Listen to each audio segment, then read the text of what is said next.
Okay, welcome to another episode of Above the Bridge podcast. I'm your host, Thaddeus. I have my producer here, Boy Band John.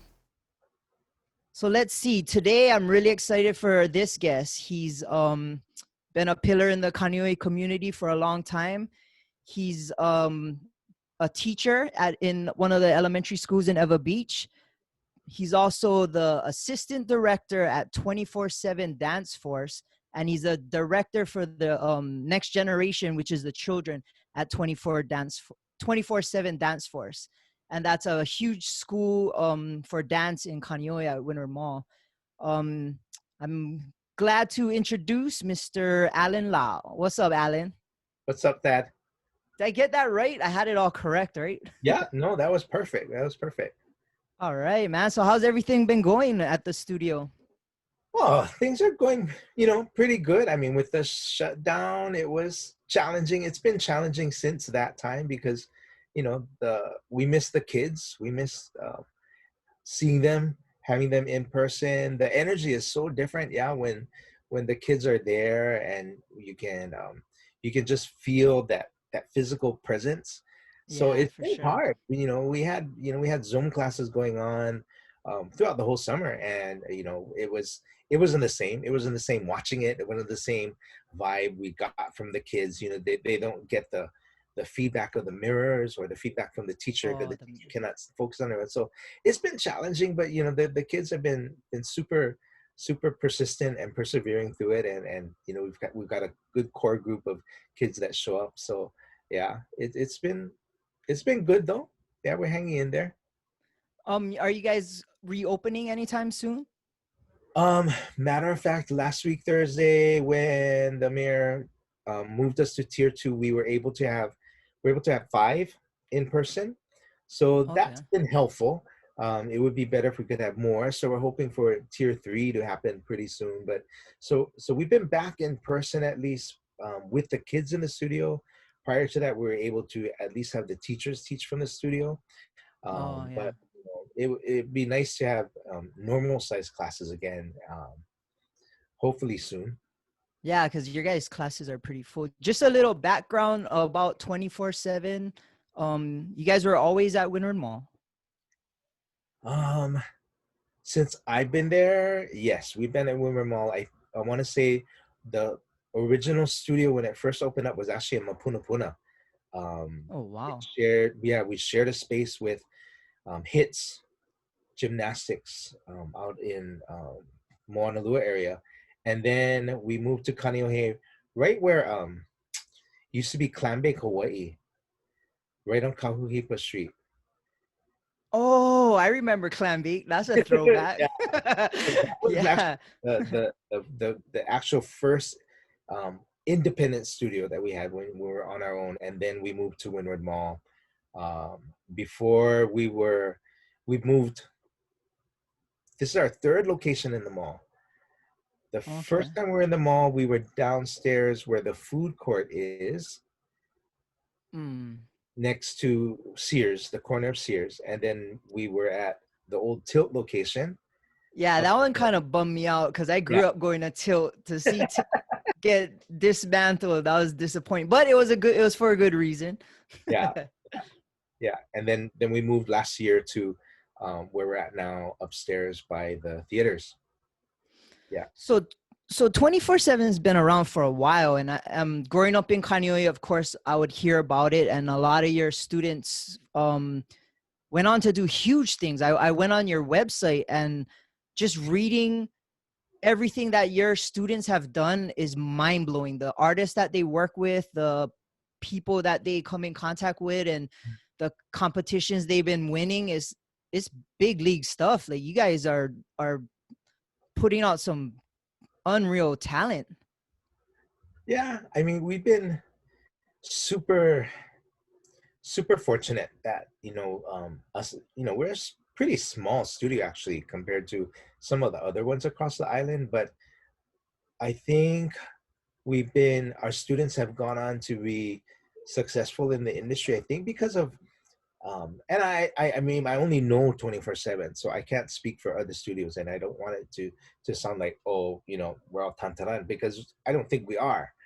it's just that I think the work ethic that Marcelo instills in the kids to just work hard and to be humble and to be a good student of dance, to things like show up early for rehearsals, don't show up, Marcelo and I both, we met through Mr. Bright at Castle High School, who was the drama teacher there. And Mr. Bright used to say, um, on time is late, early is on time. So we try and My dad the used to tell me kids. that. Yeah, so I think that's something that we try and tell the kids, and so it's something that they carry with them into the profession when they choose to become professional dancers. So we're just super super blessed that the kids have gone on to go and be successful, and still maintain their roots with us too. A lot of them come back That's and important. teach classes, but yeah, we've just,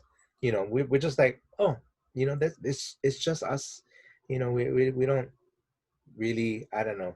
I kind of get embarrassed when I look at the website, because I'm like, oh, we didn't put this together, but someone's, trying to, promote us, and they're doing their job, and our job is to build the kids. So yeah. What's been working? Like some of the accolades you have was what was it? So you think you could dance. I read that a lot of artists were background dancers for like Janet Jackson, Yeah. Christina Aguilera, Ariana Grande, like crazy, like big time artists. The people like on MTV, like I was reading that and I'm like, these kids were from Kaneohe doing big stuff like that.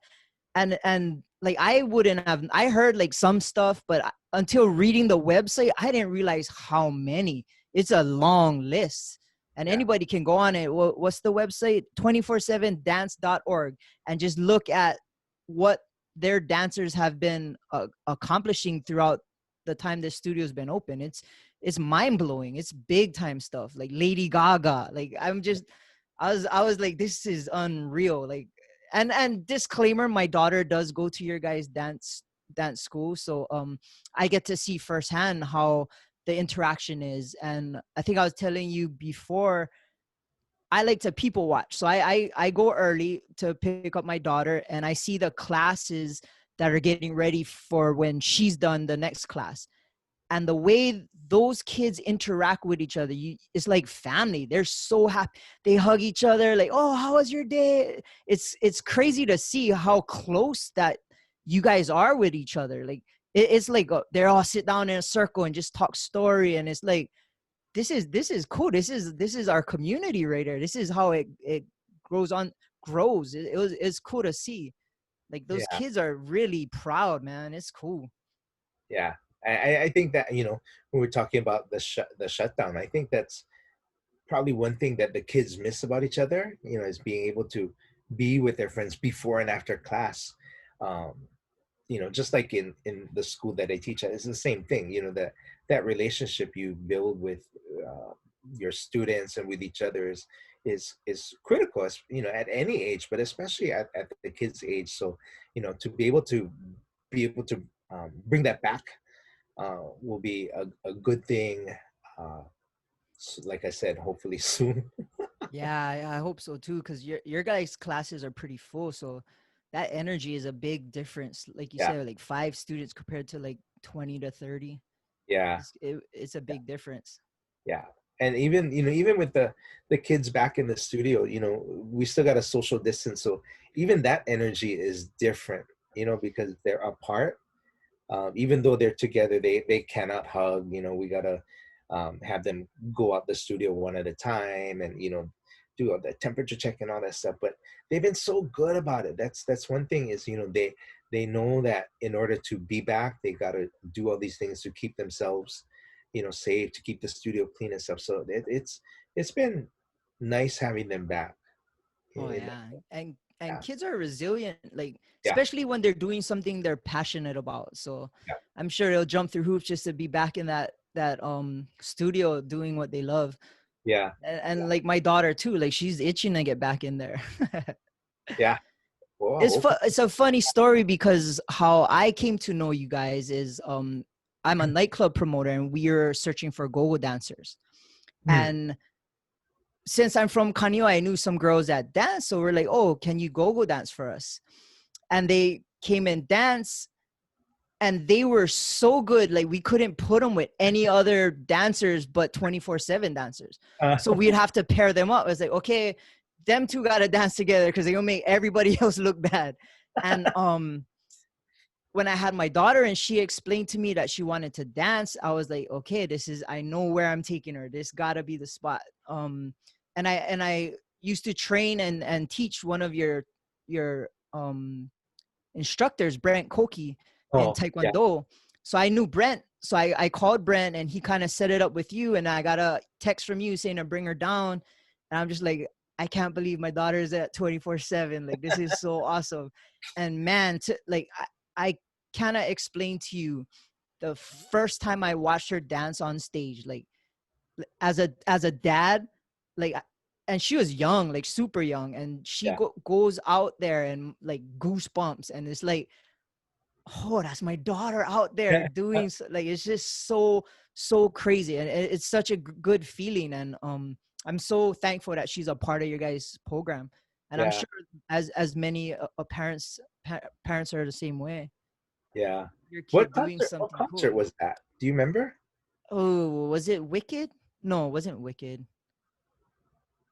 Oh, she was maybe like 4 years old or 5 years old. It was the first one at the Holy theater in cool. Windward. Yeah, yeah, Yeah, that was the first one I went to. And yeah. Because we did most of our concerts there. We used to do at Castle, yeah, yeah, yeah, yeah. and then we moved to Paliku when that theater became available. Gosh, I don't even remember too, because that must have been because Aria is how old now? How old is your daughter? She's 10. Yep. She's 10. So Yep. maybe about 5 years ago she started. Yeah. Yep. Yeah. I see. I don't know when. We do like two or three a year. I'm like, oh, when was that one? Oh, that okay. I have to go look at a list and I go, oh, that was the year, because they all just kind of run together after a Yeah, while. for sure. And Uh, those shows, it's a show. It's a production. Like, in my head, the first time I went to the show, it was like, okay, we're gonna go watch like a talent show. Like, I don't know. So I'm sitting down and you guys have a production going. It's like, it's a show, and the place is packed. And the way that theater is tiered, so there's no bad seats. You can see yeah, everything. yeah, And yeah, I was blown away. Your production value, the music, the lighting, the sound, like, these kids are experiencing a big production, and it's going to be second nature to them when they go on to a bigger thing, because it's not just some go on the stage and dance. They have costumes, they have production, and it's a big thing. They have intermission. Yeah, it's super cool. Like, yeah, one thing I'm grateful is because you guys had it where we'd have to get the tickets online, yeah, and it was hard. Like, the like, because everybody wants to see your kids dance. So I have like my family, my friends, everybody wants to see her dance. So we're in the living room, like, okay, tickets go on sale 5 o'clock. We got like 4 laptops out already. Like, it's like Bruno Mars tickets. Like, we got to get in. If not, we're gonna have to scalp tickets. And you guys set it up to where you have, what is it, brown bag or a paper bag? brown paper brown paper tickets was our Brown first. paper tickets. Yeah, And you give the parents priority.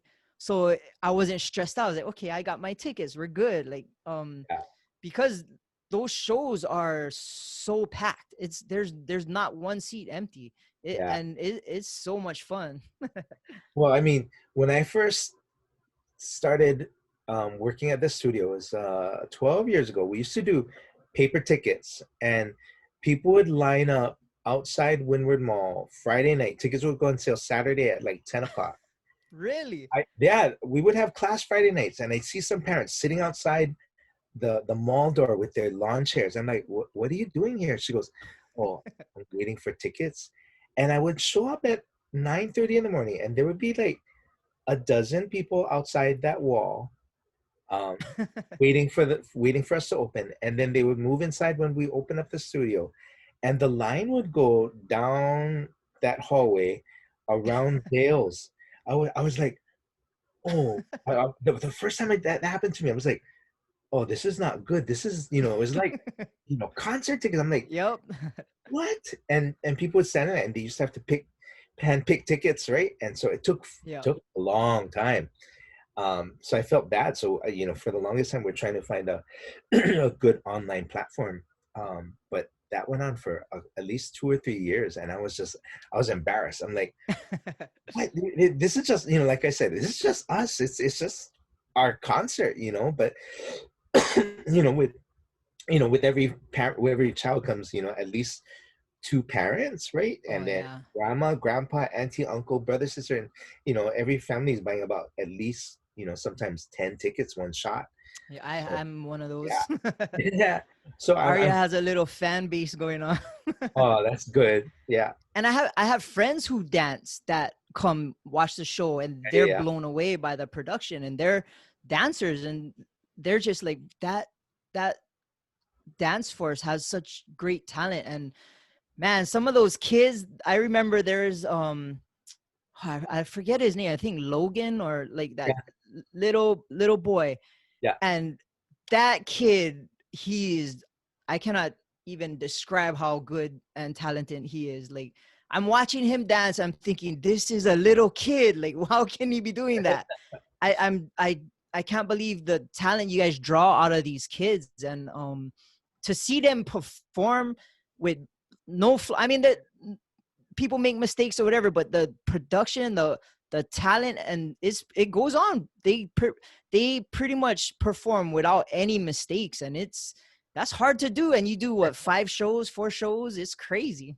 Yeah, yeah, the kids shows we usually do 5. We usually do 4 or 5.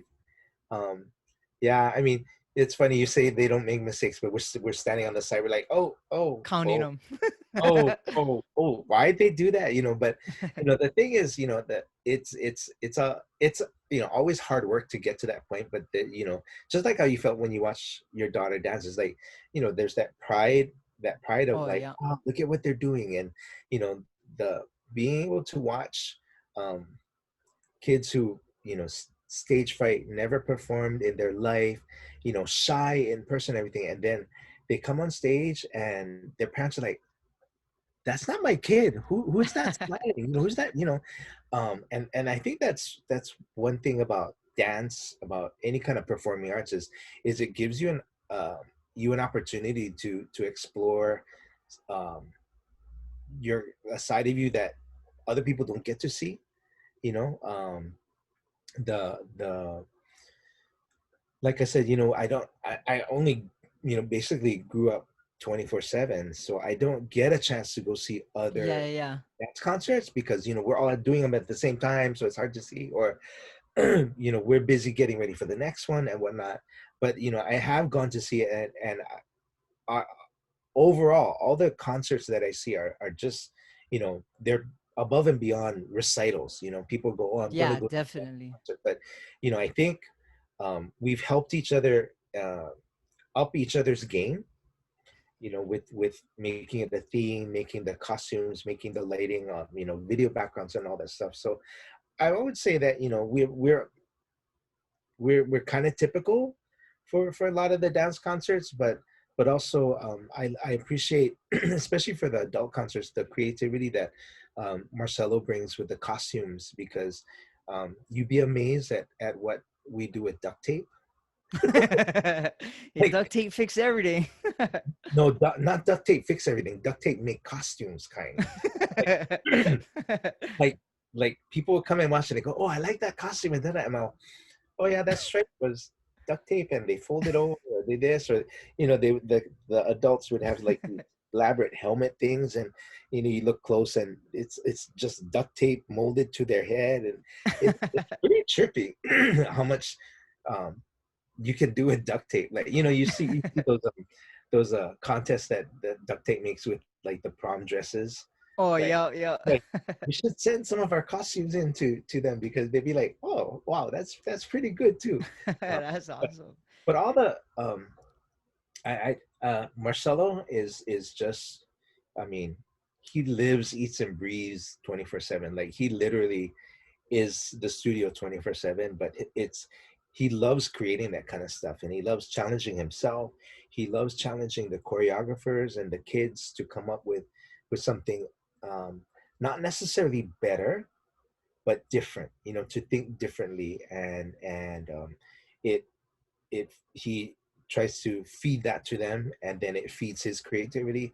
And so there's always this give and take thing. So just like when there's a live audience, the when it's a live audience, there's that energy that the audience gives to the performers, and the performers turn it on and they give back. And so it's kind of that synergistic, um, energy flowing between the audience and the performers. So same thing with Marcelo and our staff is, the more they feed him, he feeds off of them, and it kind of goes back and forth. So we just, I'm not Marcelo, and so I look at that, I'm like, wow, how do you even think of that? But it, Well, I did notice that in the shows, you guys promote crowd participation, where most shows I ever went to, you got to be quiet, or you want the parents screaming and oh yeah. yelling, and it is good fun. And what one thing I like about the shows is that the class you have for special needs kids, Mhm. and when they come on stage, like, Yeah. I don't get emotional too often, but watching them perform, it's like, yeah, I'm not crying. That's like, it's just water in my eye. I don't know, but Yeah. those kids, when they are out there doing their thing, that's the most fun. Like, that's one of my favorite parts of the show, other than watching my daughter. But how did you guys come about doing a special needs class for dance? I wouldn't think it would be possible. um I think, I don't remember the year. I want to say in 1997, these two sisters, Ashley and Janelle Layfield, they came up with the idea of offering dance classes for special needs kids. I want to say Ashley was running for Miss Hawaii, and she wanted to incorporate that into her platform. So they started the class, and it started out as free. It's been free ever since we Oh, that's started it, awesome. and it was just finding finding a place to give back. Marcelo always encourages people to give back, always to pay it forward. We learned that again from Mr. Bright. It's like looking out for the other person who doesn't have as much as you, and to consider yourself fortunate to what you have. Marcelo would always says, we get to dance. You know, you don't. It's a privilege to be able to dance. There are some people who cannot do what you do, and for whatever reason, but you get to. And so your choice is to be there, right? So going back to the heartbeat class was, I think it was the two sisters, and they both actually moved to California, and they started the same thing in Los Angeles. So it's Oh, called the really? heartbeat. And so it's, you see them all over too, really. It's I think, um, as a special education teacher, it's neat to see special needs students thrive in the arts, to Yes, for watch to sure. watch them blossom, and it really opens your eyes to think, they're not, um I don't like to use the word disabled. They just have different abilities. Yeah, You watch some of them and you're like, you know what, she's more on beat than some of these other kids, and some of these other, exactly. you They're know there's, good. there's one girl, like, she will keep the beat. She might not have the most accurate movement, but she is right on beat, and she knows exactly what she's supposed to do. So that's why, like you, when I first saw them at a concert that I went to, and they came out, I mean, I was sitting, I think it was at Castle. I was sitting in the back row, and I'm just like wiping my eyes. I'm like, wow, I didn't expect to be moved by it, but you sit there and your brain starts going, wow, this is a challenge for just regular people.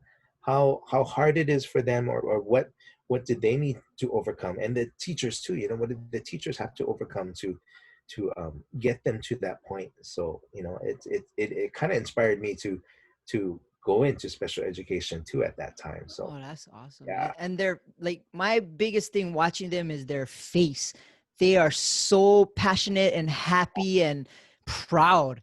And it's Yeah. like you guys brought that out of them, and they're showcasing it with that attitude, that swag, like, yo, I'm a dancer. And oh man, it's chicken skin. Like that really is something special. I really enjoy that because they're good. Like they're not just doing anything. They're out there doing a routine, and it's fun to see. And I just like watching them smile. Like they're really Yeah. happy about That being there. smile they have is like genuine. That is pure joy on Yeah. their face, and you know they kind of love to show off a little bit. You know, they you know they love the applause, and they just the same thing. I just watch their faces, and you just like, I could watch them Oh more. yeah. You know, when the number is always pounding, like, ah, bring it back. Look. You know, I think one concert they had we had like a technical difficulty with the playback, so I'm like, and it was almost towards the end of the song. I'm like, you know what? Come back. We're gonna do the whole song over again. They're like, Yeah. you know, And yeah, it's pretty cool to see. I like that. Um so talking about the show, one thing I did notice before every show you come out and give your speech, and it's kind of like the show cannot start until this happens. And two things, like you gotta tell everybody about the lasagna because they got the best lasagna. And like the way you talk about it, it was like, oh, I gotta try this lasagna. And they sell it in the concession in the front. But so that's always awesome. But for some reason, I don't know how this came about, is you get up on stage, do your introductions to everything, and the show cannot start until you do a full cartwheel. And every time that I'm at a show, thinking like, okay, I hope this works out. Like, cause you get over, your legs go up, and I tried, my daughter tried to teach me how to do it, and like, it doesn't look like yours. And how does that come about? Two, do you warm up before you do that, or you just cold turkey start Julino on the stage? Like, how does that work? You're not doing uh, picking pineapples first or windmill? um, well, it started out like, because you know I would have a list of things that I would have to talk about, right? And so um, the the guy, our sound tech Toby at that time, would be there for all the shows and stuff, and so I would, you know, be going through my things, and of course I get up on stage, and I'm just kind of, I don't like to like read from a script, you know. I'm just trying to just do it extemporaneously, just, you know, natural, just come out. But I sit there and I go, oh man, did I forget anything? And I would talk to Toby, and at that time, I think our light person was this girl named Hope, and I like, Toby, did I forget anything? And I'm looking up at the top at Paliku, and he's like, cartwheel. I'm all, huh? He said, cartwheel. So I'm all, oh. And then people are like, yeah, cartwheel, Alan, cartwheel. So I'm like, okay. So the first time I did it, I didn't warm up. And actually, to be honest, I don't warm up. It's like after I'm done, I'm like, oh man, I might need salon pass, or I might need a massage after this.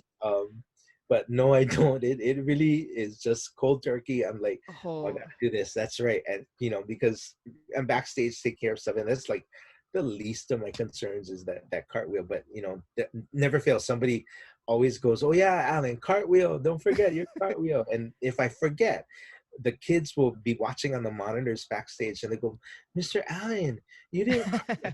You know, I'm sorry. I'll go out. I'll cartwheel at the end, or I'll do two cartwheels. I find a way to make it up for them. So yeah. yeah, you jinx the whole show. You don't do the cartwheel.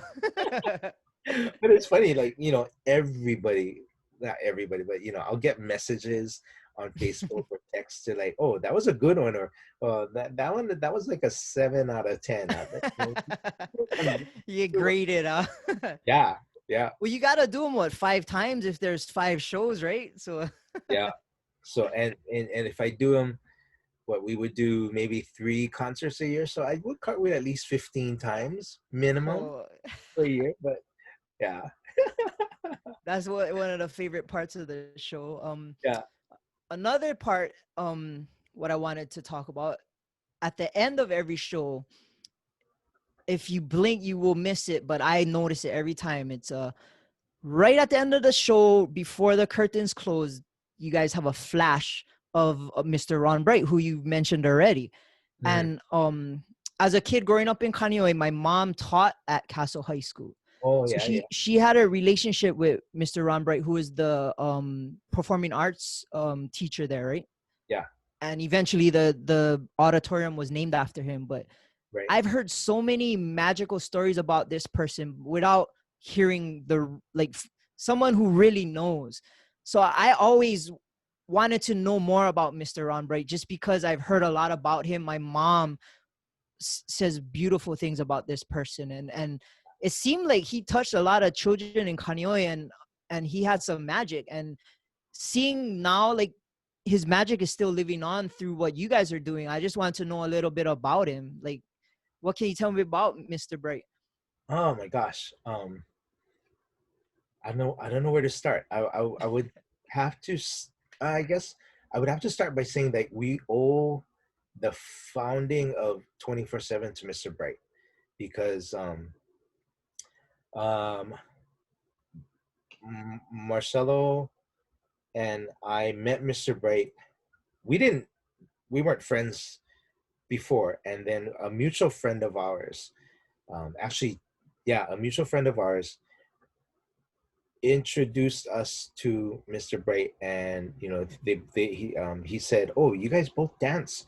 You should come audition for Flower Drum Song because we need guys who dance, and you both are Orientals because that show is about Chinese people in San Francisco."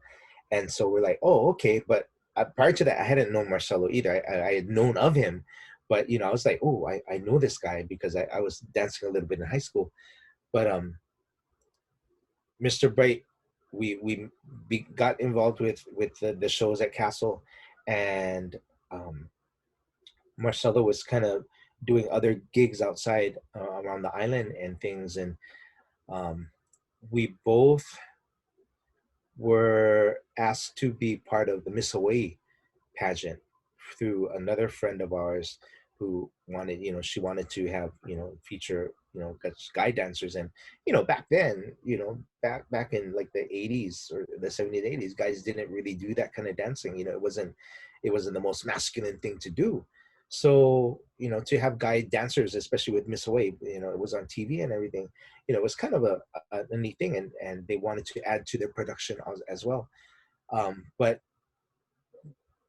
what happened was the the producer asked Marcelo to choreograph, and so Marcelo put together a bunch of guys, to a bunch of us from Castle to be part of his dance group, and so we danced at our first Miss Hawaii in 1990 as 24/7 Danceforce. 24/7 Dance Company Honolulu. I think we had a long name. It was like super long. But then he thought, oh, I wonder if, he thought about starting a dance company and, and have it be all guys, all of us that performed. And, he asked Mr. Bright, what do you think? And Mr. Bright said, yeah, of course, go for it, do it.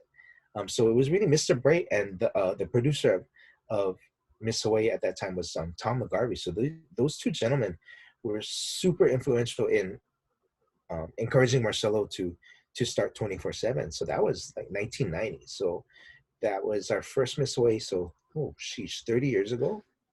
Um, You guys still doing Miss Hawaii's, right? Dance first. yeah, yeah. I mean, we didn't. I don't know what they did this year because of the shutdown. I don't think they did anything. I think they're trying to do something, but we've done it every year since then.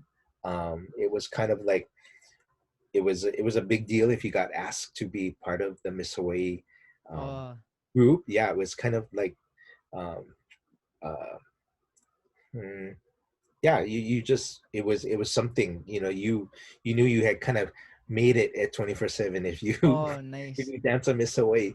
But Mr. Bright, gosh, he um I think, part of that story is he believed in Marcelo.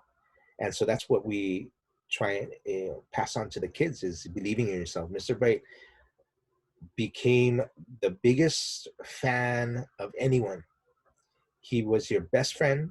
You're the most important person in the room. When he said hi to you, he took a genuine interest in you, and he really just brought that out of you. You know, brought just he wanted you wanted to do your best for him.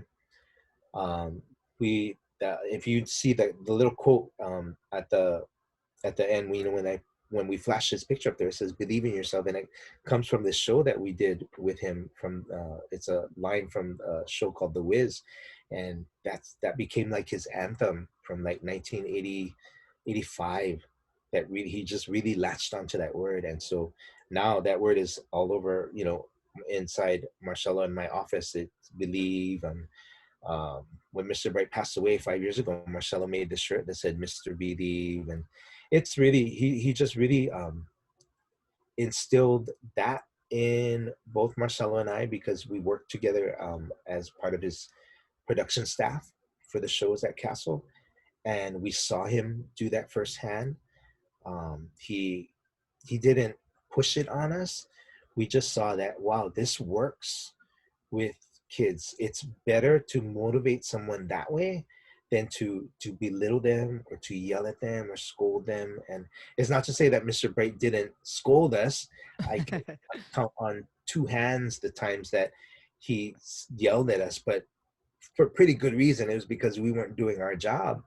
We weren't taking rehearsals seriously or things, but he just, oh man, that man oozed love. Like if there was someone who was uh, the embodiment of just love and aloha and warmth, genuineness, kindness. Um, you know, he opened up his house to everybody, like literally, like people. It was, you know, like how I said, you know, it was a thing to be part of Miss Hawaii. It was a thing to get invited to Mr. Bright's house for hot cocoa.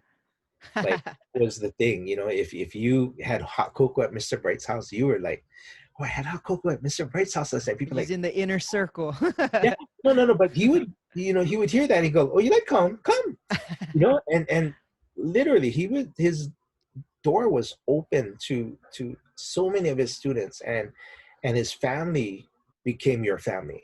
Like his family um is like my third family. I had a second family, and it was through the friend that introduced us to Mr. Bright.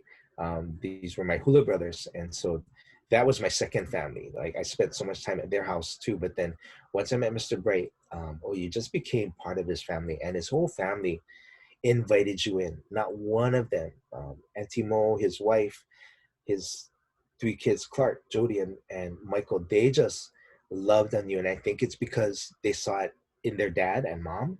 And so they just naturally were extensions of his love. So that entire family is just so open and accepting of everybody. And they really, um, you wanted to be a part of that. You wanted to be around that energy, and you can't help but emanate that and imitate that too. So I think that's, you know, kind of what you feel when you see the kids at outside of the studio is we're trying to For pass sure. it on to the kids. You know, it's like you gotta love each other. You know, you gotta appreciate each other and accept each other through your differences and everything. But yeah, Mr. Bright, wow, we owe so much to him. Um, yeah, Well, you guys are doing the best thing you can for him is letting his magic still continue through you guys, through these kids and generations. And that's one of the reasons why I wanted you on here, was to talk about him, because maybe some of the younger generations doesn't know about him or know who he is, because especially in Kaneohe, he's a pillar of this whole community, and he has been. And I think his son is one of the band directors for the Royal Hawaiian Band. yep, And I just found that out like right before we got on.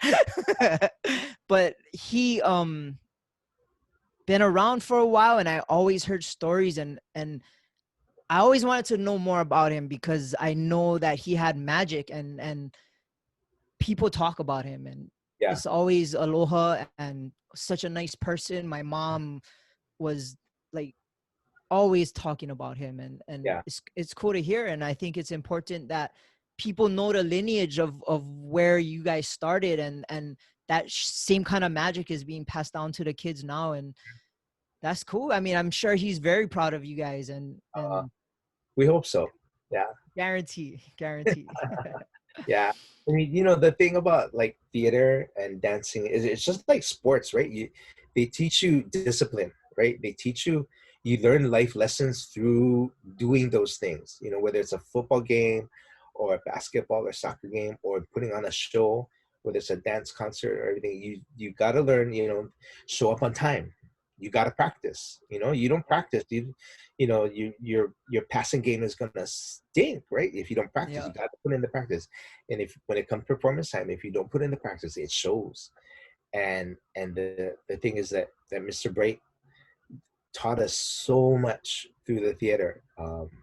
We had it was another family there for a lot of my friends. The theater was a place that they felt accepted because either their own blood relatives didn't accept them or their friend group in school. It was a place where, regardless of whether you were, a jock or a geek or whatever, it's like in the theater you became different person. We were all um there was a different playing field for us, and kind of the same thing at the studio too, right? I mean, Oh there's different yeah. levels of dancers, but we try not to favor, like you talked about Logan. I was gonna say, oh, Logan, if you're watching this, don't get all big head. But that was something Mr. Bright taught us, is like stay humble, you know because there are people who are way better than you. Yeah.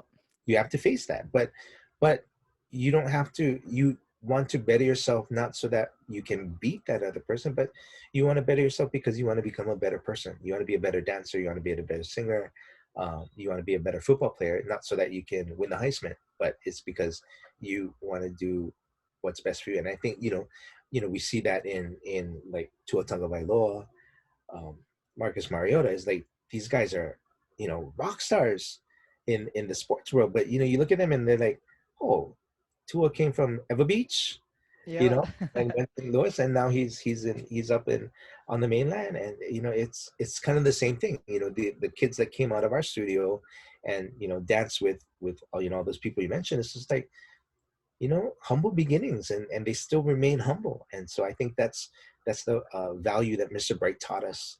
A lot of people in that generation, they taught you just, hey, stay humble, you know Yeah. and that will take you farther, I think, For than sure. self-promoting and all of that kind of stuff. I mean, you have to do that a little bit, but without being all hi maka maka about yourself. It's like, oh, thank you.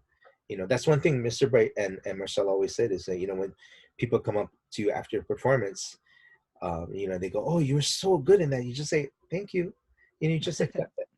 Or don't do the false, like, oh, no, no, no, it's okay. The Oriental thing. Oh no, Yeah. they're appreciating you, so thank you. You just say thanks. I'm glad you enjoyed the show. Um, yeah, I mean, I could go on and on about Mr. Bright. Yeah, That's thank you for sharing that with me, for sure, because I always hear about him, and that's something I wanted to know more about. So for me, I used to teach martial arts. I wanted to ask you this. I would compete and I'd have a little bit of butterflies, but nothing too bad. But when my kids fought that I taught, oh, that's when I'd be the most nervous.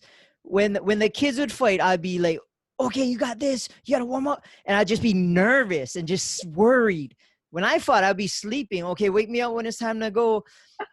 I was thinking, is it the same with you guys for dance? Because you probably competed and put on performances. Were you nervous as much as you are now when your students perform? Because for me, I could handle myself, but when the kids go up there, is way different. I get way more nervous for that.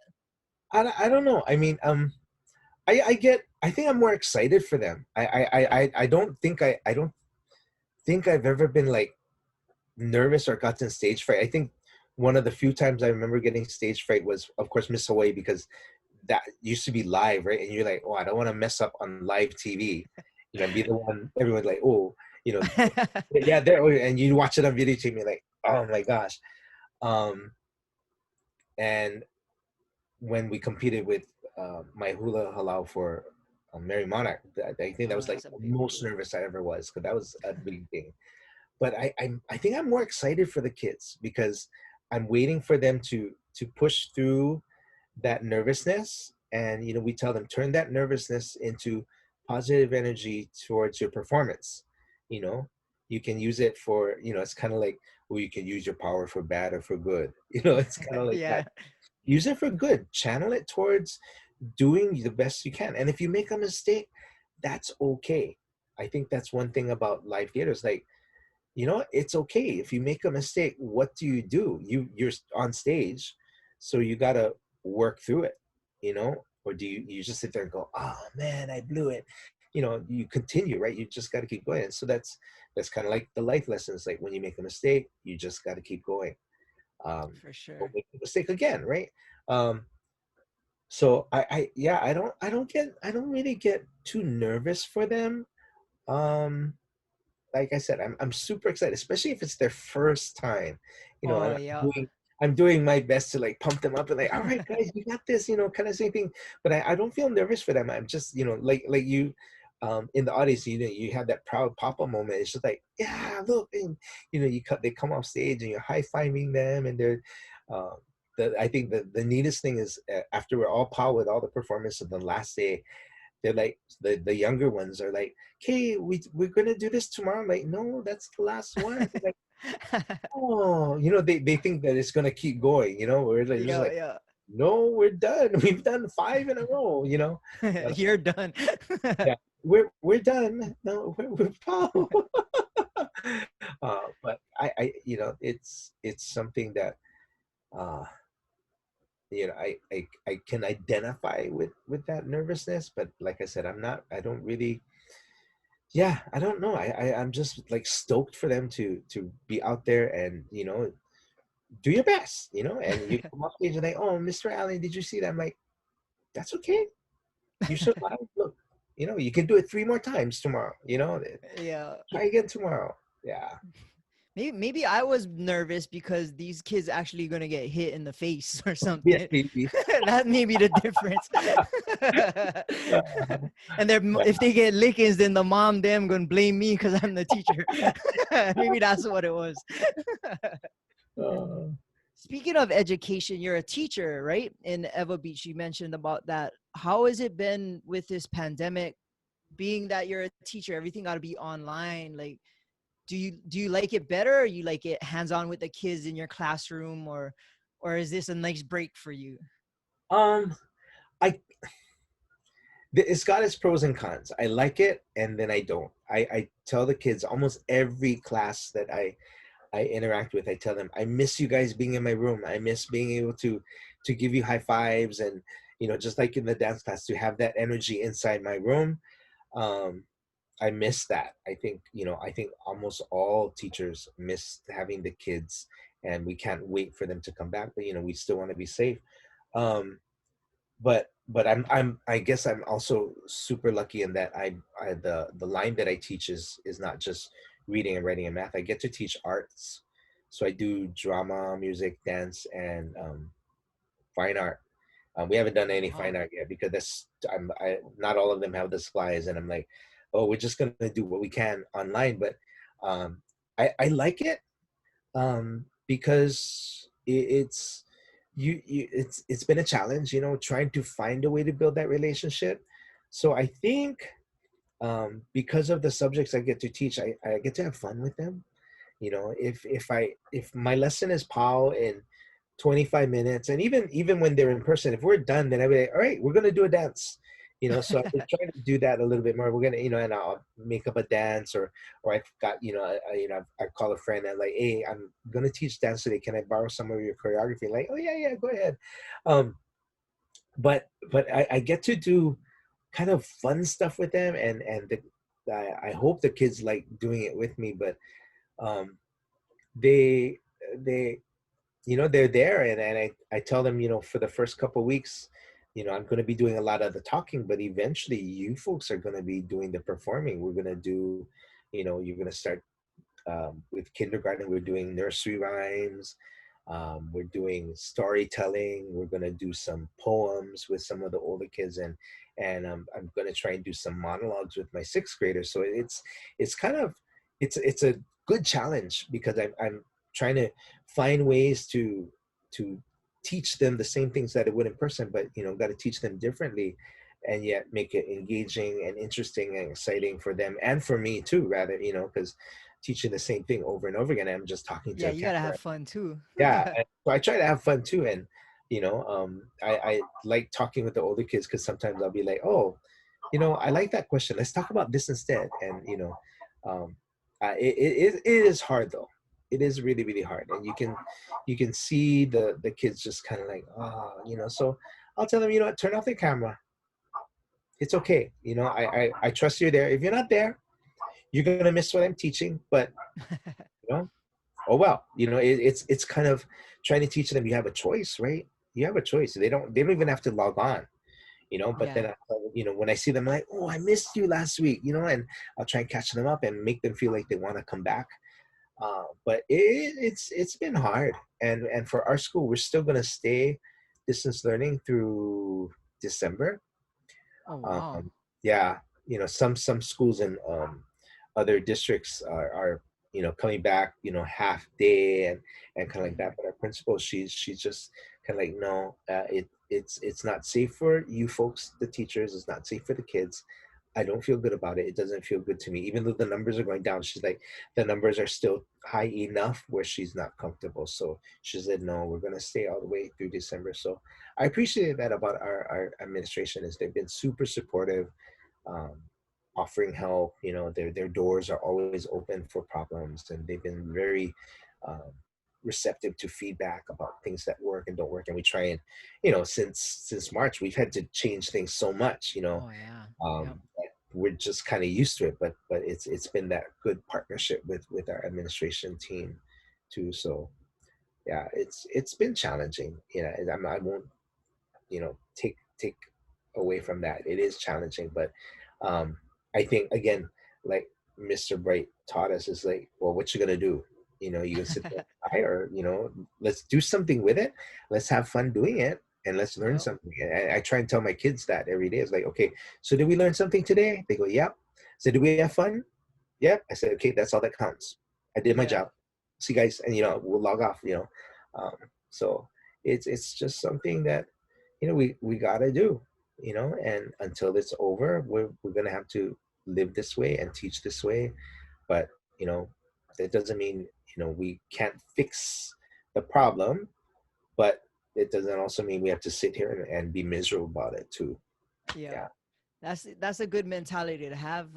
It's kind of like when I was teaching, I would always want to teach the kids class versus adult class, because I would teach the kids something and they all would try. I would teach them a kick and they would all try to fall down, keep trying until they get it. I would teach the adult class, teach them the same kick. They can give me 20 million reasons why they cannot do them. I said, you never even try, just try it. Like, Try. so Yeah.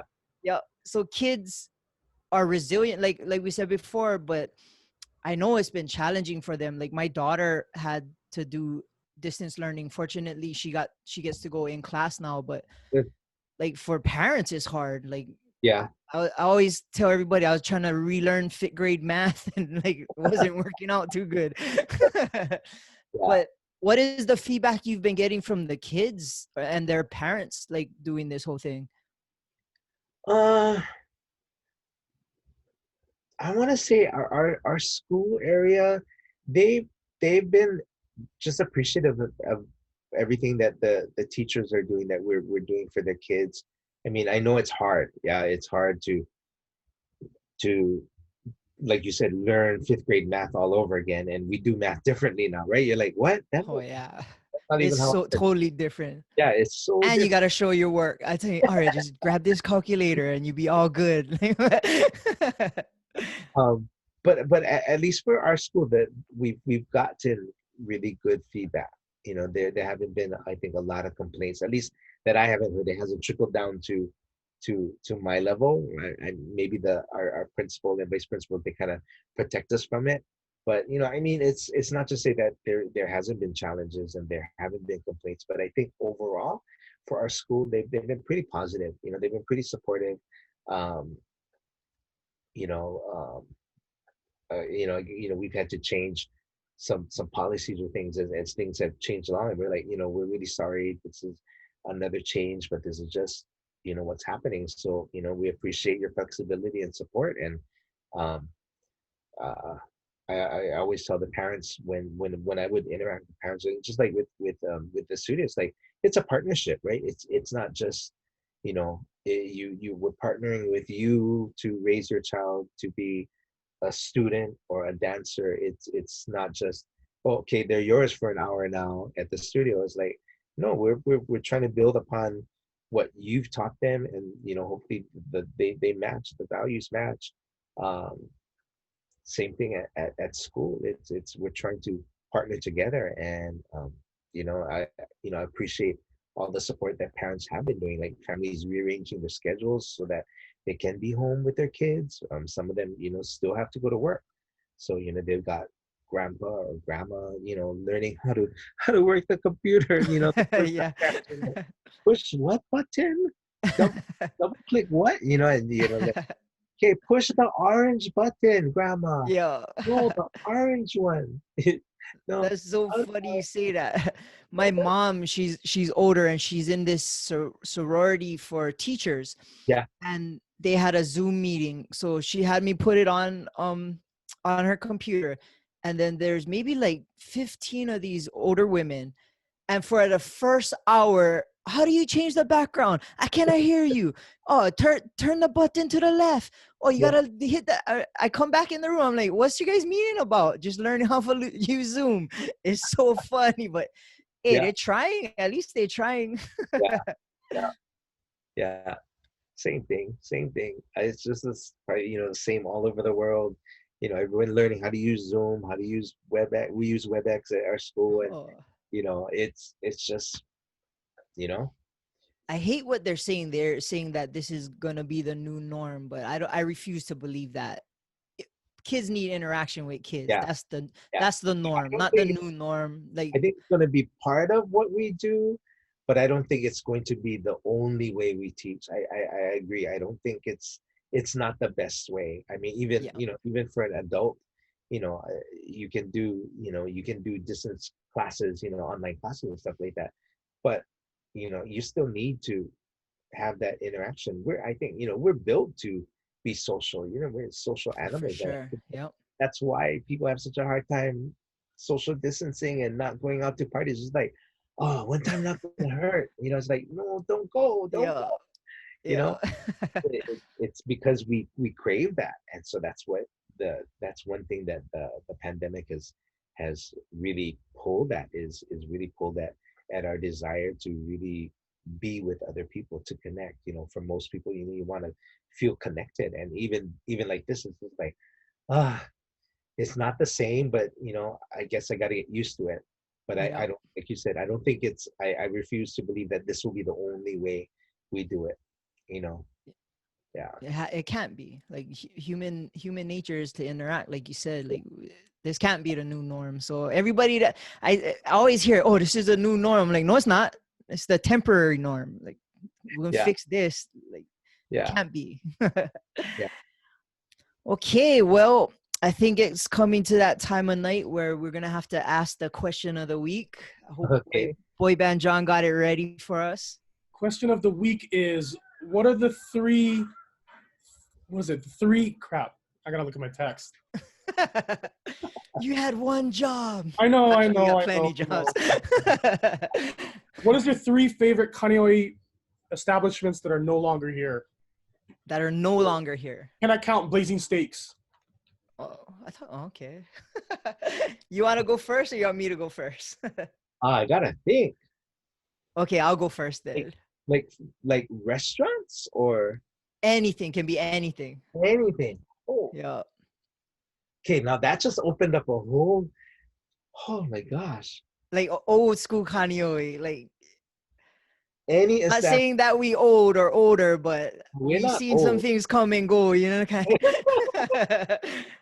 Oh, I can name plenty. You wanna go first? Okay, if we're not talking just restaurants, the first Yeah. thing that popped into my mind was Play World. Oh, that was one of mine. Oh, That this is the was same definitely place. one of mine. Yeah, but Play World, I hadn't thought about that place until Oh, Don just that was mentioned it. my I'm like, favorite. oh, Okay, that was, I gotta tell you a story about Play World. Okay, and this is when I was Kaneohe. So remember they had the icy, right? The yeah. icy machine in Play World. So I'd get the biggest icy, and I would drink like half of it. And if my mom hears this, she's gonna be salty. So I drank half of it. And back in the day, marbles was the thing, right? Yeah. And you remember the marbles came in like a net bag. Yeah. Yeah. So you just take your two fingers and pull the net open a little bit. So I'd walk past the marbles and have my half empty icy and just pour all the marbles inside the icy, and then I was out. That's how I got my marbles. But Oh my gosh. Play World, like that was my What's the by far. the statute of limitations for Yeah, that? I know I can't get busted now. I hope it's Paul. Yeah. Oh my But god. yeah, Play World. I can't believe you took mine. No, that's okay. That's okay. Yeah, I yeah, remember the icy, and I remember going inside there and all the Lego. I used to look yeah. at all the Lego and all the games and stuff. Um, okay, you go. Okay, my second one would be something I would go to like a teenager was Corner Pocket. Corner Pocket used to be by Times. It was a billiard and arcade place. Yeah. And I would always go to Corner Pocket and hang out with friends and play pool. It was just like my hangout. So I love that place. And I was so disappointed when it well, you kind of know why they closed, but since they closed, I was super bummed out. But Corner Pocket would be my number two. Oh my gosh. Um, okay. I remember Windward City Yeah, have tiki tops, but yeah. the one thing I remember about whenever we would go to tiki tops, two things. First was when you would wait outside, Foodland used to have the stone wall that would go up to the roof. Oh, I kind of remember that. They made it a flat wall now, but you used to be able to walk up and down that wall. Like you could literally walk up the roof to Foodland on And Foodland. Fulan has like a dome kind The of dome, roof, huh? yeah, the dome. Yeah, But yeah. I don't think anybody ever went past the white. But you would we would walk up and down there. We'd run up and down there, like, you know. But that and then Tiki Tops used to have a corner booth and had four in my family, but my grandma lived with us. So whenever there was five of us, they would put you in the corner booth. So the corner booth was super special because, you know, we're a small kid, right? So we would always want to sit on the inside. So my sister and I, we would like scoot all the way over, you know, and my dad and mom and my grandma would have to sit on the outside. But that, I remember Tiki Tops. That was an old Kaneohe place that Yeah. yeah. I vaguely remember Tiki Tops. I definitely remember seeing the tikis and the sign. Yep. Yeah, yeah, yeah. Okay, so my third one, I would have to say, and probably for nostalgic reasons, it would probably be the Kaneohe Twin Theaters. I has so many good memories there. I've seen so like my mom would take me to see like all kind of movies, and it was like the the the best. It was like towards the ending it got kind of run down, but Yeah, it was always a $2 for the movie, yeah. like 50 cents for the popcorn. There's this big lady that worked there, and like she was very intimidating. So it was like, oh, we'd always like junk in a pool who gotta go get the candy because they had Yeah. to talk to that lady. But Kaneohe Twin Theaters, and I got my first kiss there when I was in like Oh, intermediate. So it was like, yeah, that was gotta be one of my favorite places in Kaneohe, oh my like growing gosh. up. Kaneohe Twin Theaters. Uh, um, Okay, so my third one, it's kind of a tie, and they're both food places. So the first one was where Burger King is now, is called Wendy's Oh, Drive-In, oh, and I they don't used to remember have, that one. oh, that place was old, but they made the best French fries, like Oh, the crinkle cut French fries. Like they would like they were just perfectly crispy, and you would just douse it in ketchup. But that was one. And then where Zippy's is now and the mall, there used to be, I don't know what the name of it. I want to say it was called the Knight's Table, or the not Round Table Pizza, um, but it was some drive-in restaurant. It was another like standalone drive-in old school restaurant, but oh. had that, but never had Windward Mall. Used to have just a cow pasture Yeah, yeah. where the mall was, and my friend, my schoolmate from elementary used to live there, so we would walk her down um Haiku Road, and she would walk into, we're like, oh, you live in the cow pasture? She's like, yeah, that's my house. Why? But had um that castle restaurant. I can't remember what it's called, but I, that's all I We're gonna remember. have to I don't try know if and figure that one out. yeah, I'm trying to remember now. That one, and then there's another restaurant at the bowling alley Oh, in where was it uh Windward Bowl? Was it Windward Woodward Bowl? Bowl, yeah. Yeah, There was yeah. there was a restaurant over there that I can't remember the name, but oh, all the places were had to do with food. Except Play Road. Oh no, But Play Play Road, Road had icy. icy and bubble yum. I used to Oh, yeah. bubble yum and bubblicious from over there. Yeah. Jeez, what? I have And one more that I can try and remember was a roller skating rink back in the oh day. Do you yeah, remember that? Was yeah, by Nankos, right? Where yeah. Nankos is? Was Roller World, I think. Yeah, I had a birthday party there at one time. Yeah, yeah. Yeah. Oh my gosh. Um, Bayview Golf Course used to have a good restaurant, another restaurant, yeah. But Oh, they used to have really good prime rib, and Haiku Gardens back in the day. Haiku Gardens, before, you used to be able to walk all the way around that pond oh, down. yeah, yeah, yeah. Yeah, because my grandma lived up along the hill. You could see her house from like the back of the backside of the trail. And the one thing I remember about Haiku Gardens was you would go like at dusk, and you would hear the frogs. Oh, yeah. You still yet Yeah, can, huh? yeah. Yeah. I haven't been there for a long time though, but yeah, all the food Oh. places. Hey, Farrell, Kaneohe had some grinds, huh? yeah, remember Farrell's? Yes, you know why? When I was a little kid, I had my sister's birthday was there. And do you remember they had like this big bass drum when you Yeah. first walked in? When somebody's birthday, they'd bang the drum. And I was so angry. They didn't bang the drum for her, and they never let me.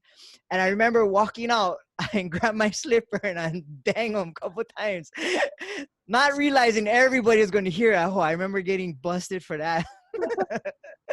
Yup, Pharaohs I was remember that. where was where Smitty's was, right? The bank now. Yes, it was Or Smitty. first it was by next to Long's, right? Pharaohs was next to Long's. Yes, was next to Long's.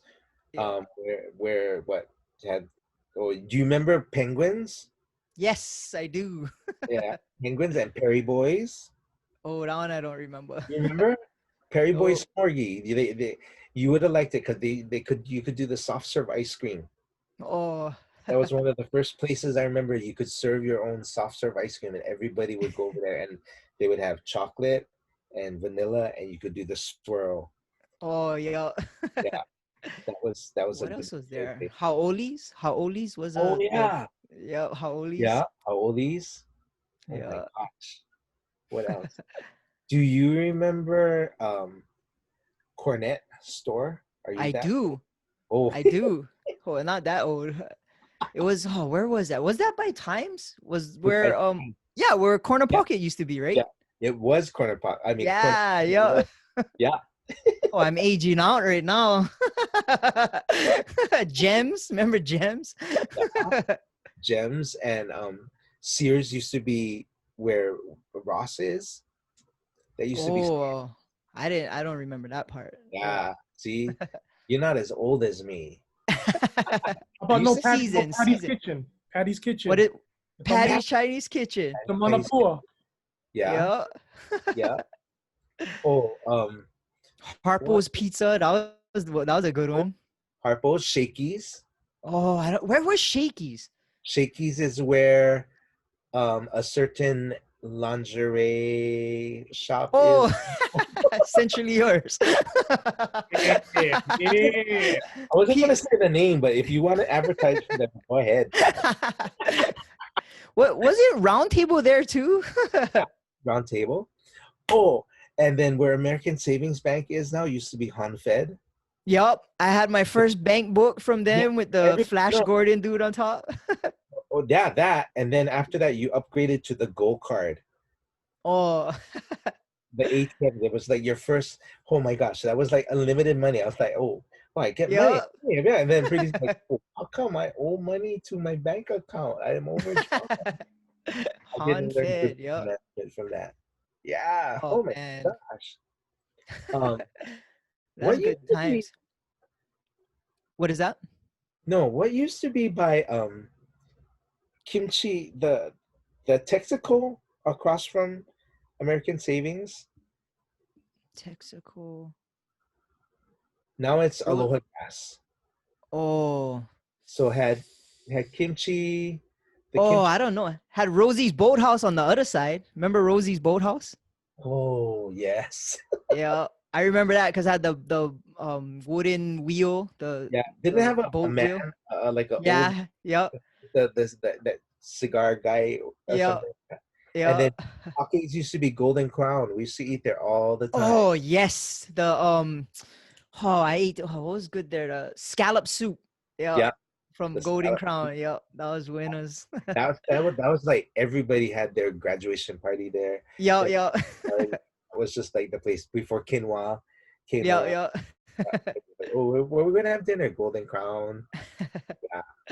Sheesh. Oh, right on. We could definitely talk old school Kaneohe for like a couple hours. Yeah. Yeah. All right. Well, let's wrap this up. We've been going for a while. Let's see. To shout out your guys 24/7, how can they find you guys? Our website 247dance.org.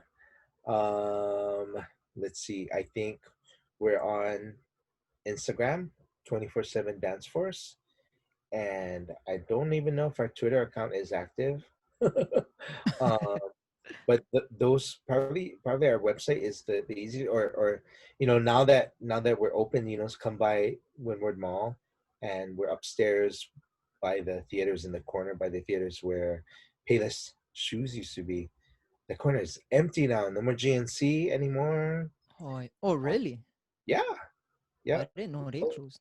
it was in May, I think. Oh, So wow. yeah, I think the pandemic kind of closed them down. They tried to hold on, but yeah. So yeah, just come by or email Tad, and then he'll get in touch with you. Oh, yeah. I'll definitely put people like, if you have a child and they're into dance, you guys got to get them in there. They'll bring whatever magic they have in them already, they'll bring it out, because I seen it firsthand with my daughter, and I can't even describe watching her perform. Like I'll have that in my head forever. It's magic. And you guys have these kids doing crazy stuff, and it's like a beacon of aloha and light in the middle of Kaneohe, and these kids are doing big things. And even if they never take their dance career further, the confidence and the camaraderie and the aloha they're getting from your guys' studio is going to be life-changing. They're going to take that with them throughout the rest of their life. And as a dad, I'm so thankful for my daughter being in your guys' program, because just like she gets so excited. What day is it? Today I dance. Like, oh, right on. Yeah. And like I said, I watch the kids around there, and it's magic. Yeah. It's definitely Ohana style. It's definitely awesome for the Kaneohe community to rally around these kids and watch them do magic. It's unbelievable. Yeah. Well, I mean, it's, we wouldn't be around if we didn't have parents like you supporting your kids, and yeah, thanks for those kind words. That it means a lot, to hear that, For coming from, sure, for sure. that we don't get to hear. We don't get to hear it often, from that feedback. So thank you. Thanks. Right on. Well, you can find us at atbpod.com, on Instagram, Above the Bridge Podcast, and you can see our YouTube. This will be uploaded on YouTube and also on Olelo, and our YouTube channel is Above the Bridge Pod. Allan, thank you so much for doing this. I was so stoked when you told me yes. I was like, I'm gonna shoot my shot. I'm gonna DM him, and maybe he gonna hit me back, maybe not.